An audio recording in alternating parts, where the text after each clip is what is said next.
Shane Rose is one of Australia's most successful equestrian Olympians and well known in the Australian racing industry for his successes with our Aussie Thoroughbreds in competition. He also runs Bimbadeen Park, a breaking, pre-training and spelling property southwest of Sydney, and he has some great advice for owners wishing to rehome their Thoroughbreds and for the equestrian new owners taking them on.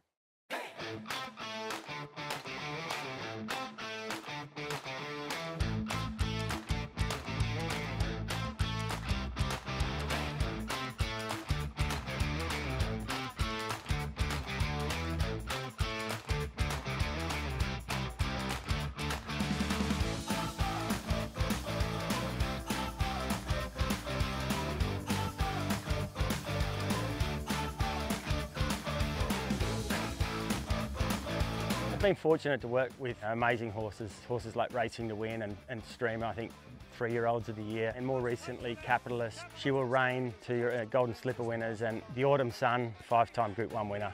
Yeah, amazing horses to work with. Shane, it's been great to catch up with you here at Bimbadeen Park, and it's just a fabulous operation. The mix, of course, of your elite 3-day eventing team, so many young people that are here riding Thoroughbreds, and of course yourself, and also your pre-training, breaking and spelling business. It's a huge operation. Yeah, no, well, thanks for coming. It is a big operation, and like you say, we've got different components to what we do. We've got a spelling farm for our spellers. We do most of the pre-training and breaking in here out of Bimbadeen. And then once that business side of it's done, then we go on to the competition horses and work them in the afternoon. It sort of works for me quite well that my staff are all eventers, and it helps me to get good staff for my thoroughbred business. And so all the riders we have are, they're all horsemen, they've got their own horses, they all ride and compete. Are used to looking after horses and understanding their quirks and when they're well and when they're unwell and getting on top of it. So for me, it's a good business model to be able to have a lot of horses in work and have a group of people who are all aiming for the sort of same goal, that all want to be competitive, and having those kind of people around for my business is great. And of course, a silver medalist on a little Aussie Thoroughbred. I mean, I think that's how sort of the racing world really came to know Shane Rose. Tell us about, the early days for you with Thoroughbreds and why you like competing with them. Thoroughbreds are the most trainable horse, I believe. The amount of different disciplines that they excel in, from stock work, racing obviously they're bred for, but then for the competition sports, jumping and eventing, which we do. For us, they're the ultimate athlete for eventing, especially in the old format. The sport's changed a little over the more recent years to stay in the Olympics and shorten the format. But the athleticism, the natural athleticism and speed lent them beautifully to eventing in the original days, and that's where I grew up. All my horses were Thoroughbreds. We can't make the racehorses at the track want to go faster than they want to go. If they don't want to win, they're not going to want to win. Those good horses actually want to try for you, and that lends itself to our sport really well. So yeah, that's sort of what got me into the Thoroughbreds and as sport horses, and has kept me coming back for more. And we filmed you with, Matrix, we filmed, different things at Adelaide 3-day event with different horses, and some, obviously a part warm blood and part Thoroughbred. And the Bandit we've seen here today, just a younger horse coming through. They're all different though. I mean, do you see different ways that, you can sort of help people, equestrian riders taking these horses on, about promoting the best things about them, but also the things they need to be aware of, that they are slightly different to a lot of other breeds? Yeah, no, definitely. I think that probably the thing about a Thoroughbred is they've often been tagged as hot horses. Unfortunately, we train them to be hot. Pretty much most days in its life, its aim is to run fast. And not every person who's training a Thoroughbred has the experience to know how to harness that enthusiasm. So there are some horses that have come out and been a bit crazy and a bit wound up, and aren't suitable for competition life after racing. The majority though, 80–90% or more, are suitable. They're very easily retrained. I mean, horses are dangerous animals. There's no other way of describing them. If things go wrong, things go really wrong. So you need to be aware of the dangers first off of the horses. You get the right horse, you need to then understand its personality. If it's a little worried, you need to give it time. You need to allow it to settle in and to relax and forget about its racing life. If you put too much pressure on those horses, they're a bomb. You know, they hold it in and they try really hard, and then it's too much, falls apart, and things can go wrong. So we get a lot of horses to try off the track, obviously, and we're aiming for the elite competition horses, and not all of them are. Most of them in fact aren't. Any breed, there's not many that make it to the top. So as soon as we realise that they're probably not showing the ability in one area, some of them are just not that athletic for the jumping phase. So, but they're really quiet. So, you know, you can push them into an area where somebody just wants a nice horse to hack about and do stuff. If they're limited in an area and maybe they get halfway through our competition phase, so we start at 1 star and finish at 5 star. You sell them as a 2-star horse. It goes to a kid and they can bring them back up to that level and have a really good relationship with that horse going forward. And I guess the biggest thing for us is we always want the horse with a good temperament. There are only so many that can go into equestrian homes. There aren't enough equestrian people to really take them. What would you say to owners and trainers trying to find homes for so many thoroughbreds? What are the steps they can take? You know, we hear about maybe don't give it that extra preparation, maybe try and retire the horse as a more sound horse. What are some of the things you might suggest could help that horse being rehomed? Absolutely. A lot of the restriction for what we have is the horse that's probably done too much for its ability. Their physical soundness, especially for our sport, it takes 6 years to get them to the level that we want them to compete at. So the longevity is really important for us. Doing more, knowing that they're probably not going to reward you financially, and also sometimes when you push a horse past its physical capabilities, that's when they start to, you know, they try so hard naturally. Most horses, 99% of thoroughbreds, really want to try hard. So when you push them harder than they can, that's when they start to mentally struggle. There are ways to get out there. I think Facebook, I don't do Facebook, but Facebook is certainly a way where people do acquire horses. So there are ways that owners and trainers can get the word out, that and especially if you've got a horse with a nice type or nice temperament, or, you know, you're selling the attributes of the horse. You know, this horse may not be the most athletic horse in the world, but gee, he's quiet. Such a lovely, cuddly horse.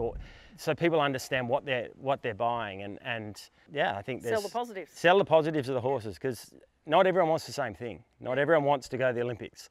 Yep. There's plenty of people who just want a horse that they can get on after 5 days, tack it up and go for a hack out the bush and know they're not going to get bucked off. And there's plenty of those horses out there, and they just need to find the right homes.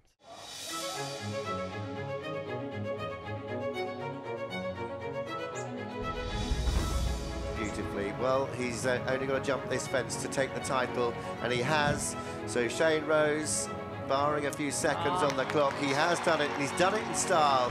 Well, looking ahead to Paris 2024, of course, Virgil is, you know, your superstar, dear old fella, but he is part thoroughbred. So tell us a bit about him, but also the Bandit, a Japanese-bred horse, a young horse that you're bringing through. Yeah, he's a super horse. Out of a thoroughbred mare, he's got an amazing, you know, ability to run and jump, and fortunately he's picked up the best of both worlds, and you know, 18 years, still heading hopefully towards Paris next year. Yeah, no, he's an amazing horse. Everything we breed has at least 50% thoroughbred. I think I've sort of said it a lot, that natural gallop and athleticism. If you mix it, for our sport, if you can mix a bit of power and strength in it, but the base of what we do is the thoroughbred. And you know, you take a horse, very fortunate, I got a truckload of horses given to me from Waratah Thoroughbreds when they were shutting down, and the Bandit's one of those. He's a little bit older than a lot of horses that we would start off the track. He spent a few years in the paddock. He is a machine. He gallops and jumps for fun. He loves it. He's only a couple of years into his competition life. He's already sort of was at 3-star, which is, you know, 3/5 of the way up the ladder. I think he's got a really strong future. He's still very quirky. He's only got one place in the cross ties that he'll stand. But he's improving every day. Once he understands something, he relaxes and takes it on board, and I'm really hopeful that he will continue to, you know, climb the tree and end up doing some amazing things. Tell us a bit about the breaking pre-training. I saw you out on a lovely little filly out here, and first in the round yard, and then first time you'd had her out sort of doing a little, trying to get her to do flying changes, and it's fascinating just how, you know, she's a bit worried about what's going on, but you see them actually learn almost every step they take. Yeah, no, I think especially with our breaking process, we very much have the philosophy of education as opposed to just working them until they're tired. So we try and keep them quite fresh and alert when we're doing things. Horses learn through repetition. I'm very black and white in this is right, this is wrong. Just because a horse doesn't know what's right and wrong. From the start, very clear, this is acceptable behaviour, this is unacceptable. If you show them the way, they want to find the way that's most comfortable for them. The first time you went to turn the filly, she sort of didn't understand, and then a few times later she really sort of, oh no, actually we go this way and that way, and they're naturally athletic, so you just give them a little help to change leads and they learn to, you know, find their own lead. And I really enjoy the breaking in process. I always say that they're like a book. You just got to find out what kind of book. It is an action book or thriller, or some of them hold drama. Drama. Some of them hold their emotions in and feel like they're really doughy, but they're actually really and building up inside. So you've got to take more time with those ones. Or there's another one that's actually a bit obnoxious. Well, you need to be a little tougher on him. But if you're a little tougher on the one that's holding it all in, then it goes out the window. So understanding what kind of horse you've got, and you should be able to find that out in the first day or two. And then I guess that leads into our pre-training. We offer a fair variety of choices. Most of what we do is your basic trot canter, a little bit of pace work. If some horses need a bit of extra work potentially in the arena, or, you know, to get their heads down or change, we've got some logs that we can pop them over, or the other farm we've got a grass gallop and water walkers and things like that for a bit of variety. So if you can pass that on and the horses go into the track, the jockeys the track work riders are more comfortable riding, the horses are more comfortable, they go to the races, they're more tractable in the races, and hopefully you end up with a better product at the end of it. Horses winning Group 1s and not missing because he was over racing or under racing or couldn't steer. The basic education in the first place. I was going to say, I mean, you have a fabulous team. Obviously, Nikki, your wife, is part of it. You know, but I saw some of these young riders as well with thoroughbreds. There's such a good education, isn't there, for young thoroughbreds now that really translates also to when they come off the track. It's not as if someone's jumped on and just, you know, galloped them off. They've been going over logs and doing, you know, figures of 8 and doing, you know, some really basic groundwork, haven't they? Yeah, no, absolutely. It's funny, we were in the presentations at Equimillions and I was very fortunate to win on the Bandit. The horse that ran second is a horse that we broke in, and my wife Nikki, who you mentioned earlier, she actually competed him right to 4-star level, and we sold him to a young rider that's come over from WA, and she ran second on him, and Nikki Lyle, a good friend of ours, the horse she ran third, we actually broke her horse in as well. So it was interesting, you know, you say that it absolutely does translate. If you educate a horse well at the start, then it opens so many doors for them going forward. And I'm not saying that those horses wouldn't have won if somebody else had done it, but it certainly puts them in the right direction. And like you say, we've got lots of young kids here. They're all wanting to learn. So they get a young horse off the track, they can learn together, that the horse can learn, the kids can improve when the horses improve, and you know, the whole partnership of getting horses and progressing them is sort of helpful to our team.